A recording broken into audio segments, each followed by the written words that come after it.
Welcome back to the pregame show here on WDTK The Patriot. I'm Brady Beedon, joined again by head coach Tyrone Wheatley. Coach, first game in the books.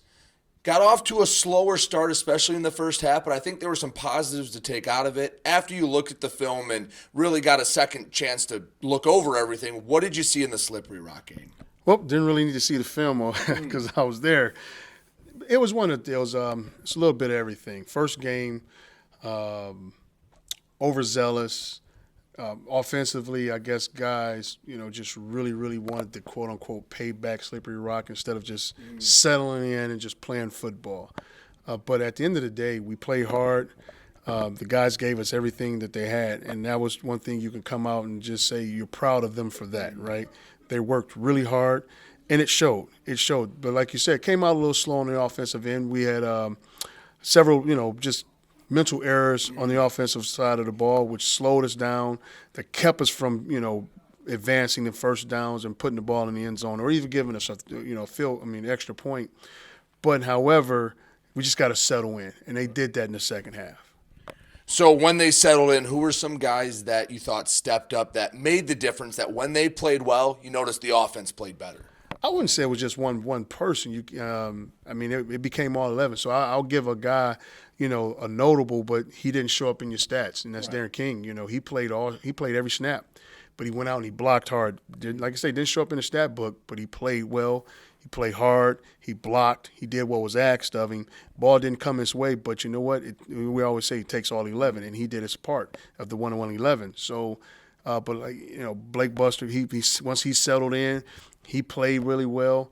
Of course, now we get Krishan Roberts. He settled in. He missed a couple of no-hitter blocks, right. But once he settled in, he took care of number 0, who's a phenomenal player. He did some great things there. And then, of course, our quarterback. He came in and did a great job. First game here at Wayne State. Were there any nerves going into it, or were you settled in? Was it business as usual for you guys and your staff in your inaugural game as a Warrior?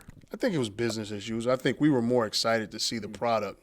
We watched them in the spring, and then seeing the huge transformation from the spring to the fall, and even from the beginning of the fall camp to the end.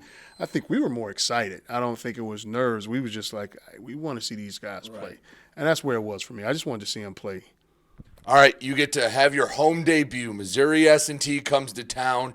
Miners got the win against Wayne State a couple years ago down there. They have to make a long road trip. What can you tell the Warrior faithful about Missouri S&T? Well, once again, we talked about Slippery Rock being a very aggressive team, but also a disciplined team. You're going up against another team who plays their system very well. Not very flashy, not going to give you a lot, but they do what they do, and they do it well. So once again, coming into a very aggressive team, they're going to be physical. So this is going to be another barn burner in terms of physicality, but they're going to give you some things. I think the quarterback gives them a chance to extend the plays on the offensive side of the ball.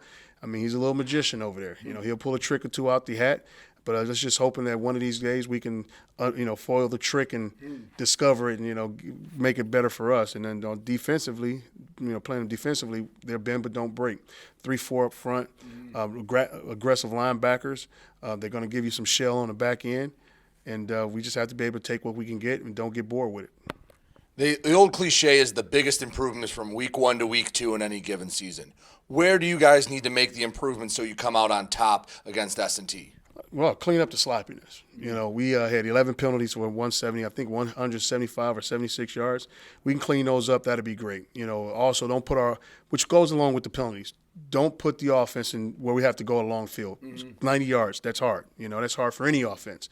So don't put us in that predicament. But it's basically one of those deals is just controlling the emotions, cleaning up the penalties, and I think we'll be okay. I guess along those lines, how do you as a coach get your guys to play aggressive because they played with a little bit of grit and they played with that intensity, but not cross it and take those penalties? How do you get your guys to walk that tightrope? I think it's more of maturity. It's just one of those things where they just have to mature and understand that I can be aggressive. I could play through the echo of the whistle, but not go far. And then once again, I think it starts with controlling the emotions. The Slippery Rock game was an emotional game for them. For several reasons, and I understand it and I appreciate that. But once again, like you say, how do you not cross that line? And I think that just comes with growth and maturity and being able to play with that chip on your shoulder but not go too far. Coming to Tom Adams Field, it's your first home game. I know you've been encouraging the Wayne State fans to come out. What do you expect for a home field advantage in your inaugural game here in Detroit? Home field advantage has to be the 12th man, right? Everybody talks about that 12th man, and 12th man are the people in the field, in the stands. It ignites the students. It ignites the players for the players to turn around and see that crowd and to see those stands full. It ignites them. And then at the moments of where we might be down. There might be a chance where there's a turnover where the defense needs you or the offense needs you. It fuels them. So I'm expecting to see a sea of green and gold. All right, I'm excited for that too. Final question, simply put, what are the keys to a victory against Missouri S&T? Ball control, don't turn the ball over, and penalties. Control your penalties.